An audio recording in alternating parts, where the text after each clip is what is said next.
So some of the obstacles and struggles that I've been through in my life would be not getting to do everything that someone with able-bodied was able to do. Like I was saying, I spent more time in the hospital than I did out, so I didn't get to go with my friends everywhere. I didn't learn to drive until I was 22.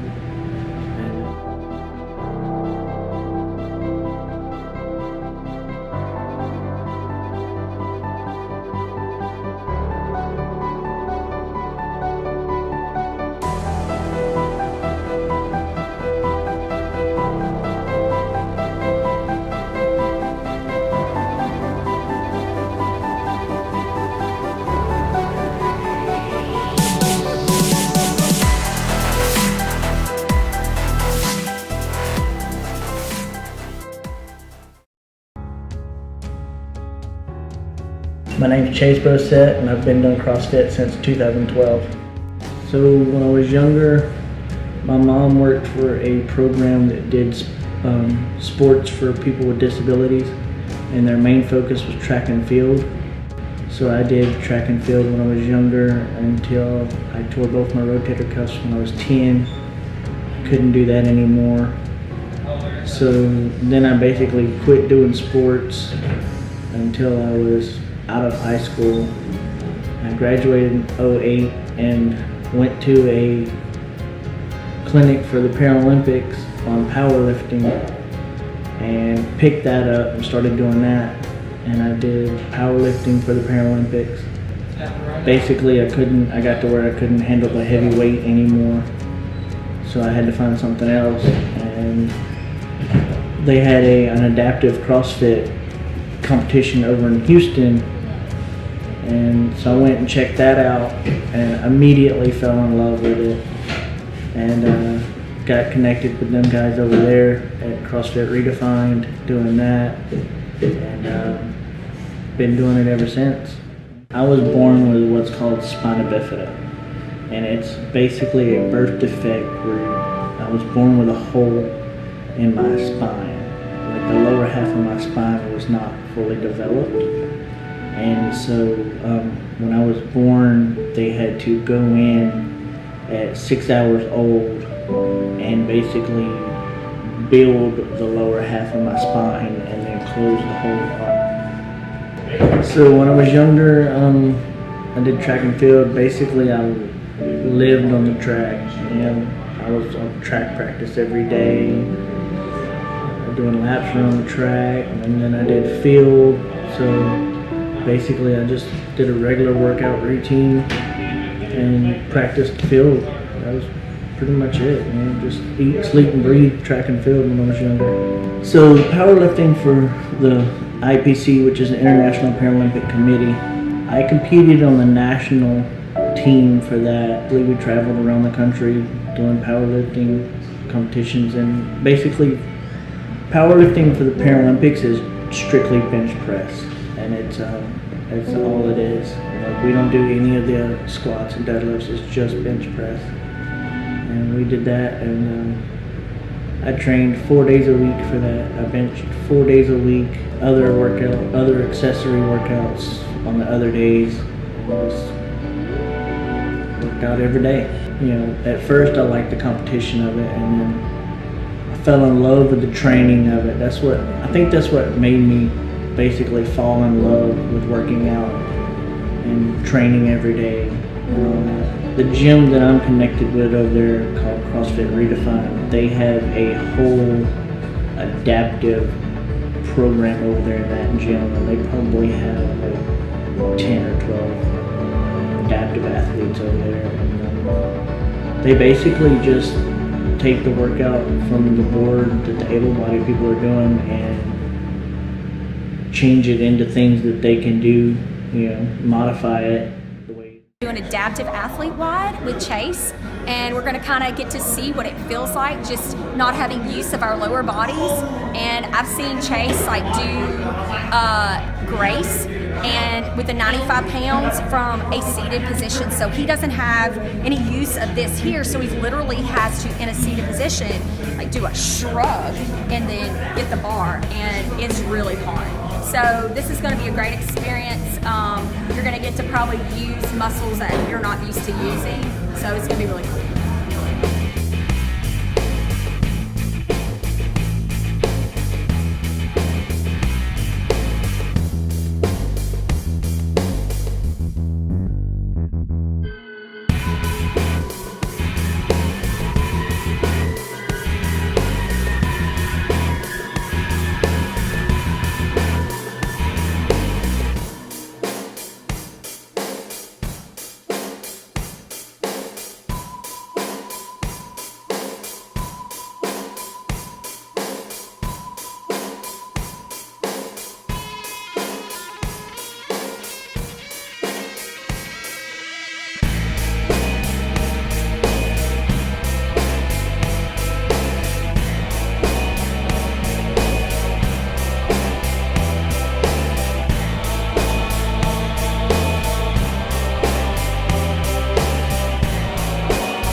Why are they gonna hurt? Because you can only use your arms. You can't use any momentum from the rest of your body. You can't gain any energy. Was it hard to not use your legs? Yeah, very. Or tell me about this clean. Man, it's gonna be a lot of fun. I just finished Grace, and so because that wasn't enough, I'm gonna do Exceeded. So I'm super excited. So what's Grace for those people that don't know? It is 30 clean and jerks at 95 pounds. Do you think you could do it from a seated position? Never. Nope.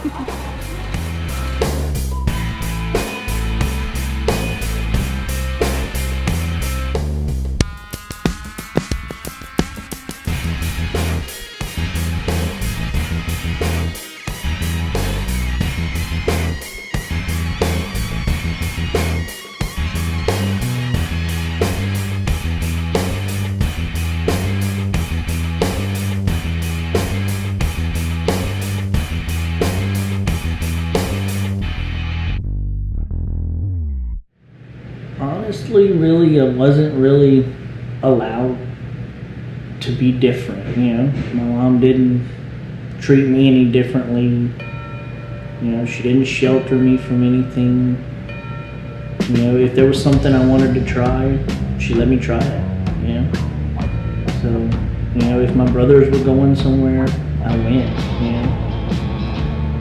Yeah, there was obstacles down the way where I spent more time in the hospital than I did out of the hospital until I was 18. I had a kidney transplant in 07, and that just changed my life forever. I was in and out of the hospital before that. I was basically, you know, I could do things, but I'd have good days and I'd have bad days. But now, kidney transplant, there's no stopping me. I do anything I want to do and just live life to the fullest. I have a latex allergy, so I have to kind of watch, you know, birthday parties and things like that, balloons. One of the things that I struggled with as a kid that most people don't normally think about is Christmas. Is every little kid's dream is to have a real Christmas tree. I was never allowed to have a real Christmas tree because one year my mom bought a real Christmas tree, and come to find out, real Christmas trees have sap in them, which is what latex is made out of. So we didn't know that until she bought a real Christmas tree and brought it home, and we spent that year in the hospital for Christmas. So that was rough. But learning to drive was probably my biggest challenge because I wanted to drive and I wanted to drive and I wanted to drive. But you have to go through this major process. Is you have to go through what's called an assessment, and they basically have to see if you're capable of driving, and then they have to see what hand controls are best for you to drive. And doing all that was just such a struggle because it was one thing after another, people telling me that I couldn't do it, I wasn't going to be able to drive, and all this. No one knew how it was going to be possible and all this. It's funny because like when I go somewhere, no one knows that I'm handicapped until I get out, you know? They don't know that I have hand controls, they don't see all that. And when I open my door and throw the chair out and unload and get in the chair and roll off, you just see everyone's face just like drop. They're like, oh my God, I can't believe that just happened, you know? And everyone wants to help you unload your chair. And that's one thing that I struggle with a lot is like a lot of people want to help you, and that it's good that people want to help you, but what a lot of people don't understand is if you just sit back and watch, that we can handle it so much easier without the help than we could with someone helping us, because we know what we're doing as people with disabilities. Especially in my case, I'm very independent. I know what I'm doing. I've done it for years. You know, so I have my routine down, and when someone tries to help me, it kind of breaks up my routine, and then it just throws me completely off. My CrossFit goals are basically, I want to be able to climb that rope with my wheelchair so bad, and I'm getting there. It's a slow process. I'm trying. I can climb a little bit without my chair, but I'll get there. And I want to be able to do at least one muscle up without my chair, because with my chair it's just crazy. I'd love to be able to do it with my chair, but yeah, without my chair would be even impressive. So that's my CrossFit goals, basically. My life goals, I'm getting ready to graduate college in December, so that's going to be one of my life goals checked off. I am graduating with a degree in adaptive fitness, and one of my goals for that is I want to open my own gym for adaptive athletes, and I want to focus on adaptive athletes and training them for whatever sport they want to train for, multiple sports if that's what they want to do. Just focus on the adaptive community and help them grow and be, you know, in the society and part of the community. You know, build that adaptive community up and show people that we can do things. Even though we have these disabilities, that we still can do things in the world, you know? And that's one of my life goals, is to be able to do that.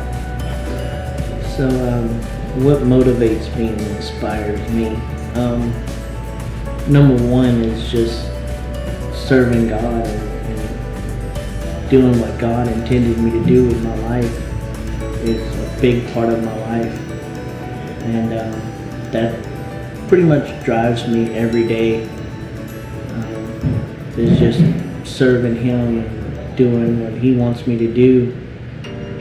And another thing that motivates me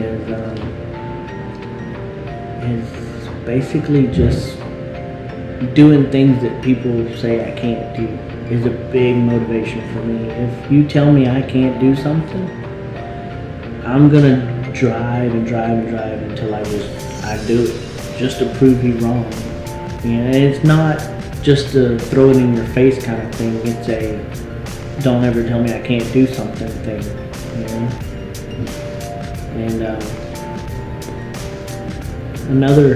another thing that motivates me is there's a quote out there by Eric Thomas, and it says when you want to be successful as bad as you want to breathe, then you'll be successful.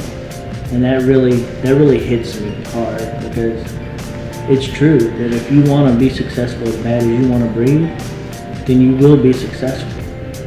Because everyone wants to breathe. It's life. And that's pretty much what motivates me, is just being the best I can be and doing the best that I absolutely can do. And just pushing myself to the limit in everything that I do, and not letting people hold me back.